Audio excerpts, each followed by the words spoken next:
नदीपूरमध्ये आले काही घेऊन स्टार न्यूज 9 मराठी आज टाका गावामध्ये सचिन भाऊ साठे ही अनुष्काच्या परिवाराला भेट देण्यासाठी या ठिकाणी आले असता आपण त्यांच्याशी थोडंसं या प्रसारमाध्यमातून या प्रशासनाबद्दल आज आपल्या एक गरीब कुटुंबातील मुलीशी छळ केलेला आहे. अत्यंत वाईट घटना आम्ही महाराष्ट्रानं सर्वांनी पाहिलेले.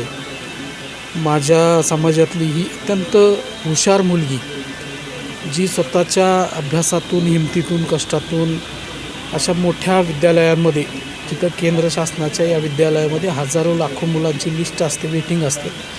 अशामध्ये झोपडीमध्ये जन्माला आलेल्या या मुलीनं हा नंबर प्राप्त केला होता. त्या महाविद्यालयात त्या शाळेमध्ये ॲडमिशन तिला मिळालं होतं. पण अशा या मुलीकडं असा काय नेमका गुन्हा झाला म्हणजे असा प्रश्न मलाच नाही तर अख्ख्या देशाला पडलेला. बरोबर की एवढ्या लहानशा अवघ्या 12 वर्षाच्या लेकराला अशा पद्धतीची ही जी झालेली मारहाण आहे ही आमच्यासाठी फार म्हणजे चिंतेचा मोठा प्रश्न आहे. आणि म्हणून मग आम्ही ही माहिती आम्हाला मिळाली आमच्या सर्व पदाधिकाऱ्यांकडून आणि म्हणून आज आम्ही या गावामध्ये येऊन या फॅमिलीची भेट घेतली. त्यांच्या मुलीची आई आणि मुलीचे वडील आम्हाला दोघेही भेटले आणि त्यांच्याकडून आम्ही ह्या सगळ्या व्यथा त्यांच्या जाणून घेतल्या. असंख्य प्रश्न यामध्ये निर्माण झालेले आहेत. जगातलं पहिली फाशी आम्ही प्रशासनाकडून ऐकलेली की मांडी घालून फाशी जगातली पहिली असेल ही. तर तुम्ही आम्हाला मूर्ख समजू नका. आणि याच्यामध्ये प्रशासनाला माझी विनंती असेल, पहिला विनंतीवजा इशारा असेल की यामध्ये तुम्ही जर कुणालाही वाचवायला जाल तर याच्यामध्ये तुम्ही स्वतः आरोपी होणार आहेत आणि याच्यामधल्या कुठल्याही व्यक्तीला आम्ही सोडणार नाही. जोपर्यंत या अनुष्काला न्याय मिळत नाही तोपर्यंत कुणालाही सोडलं जाणार नाही.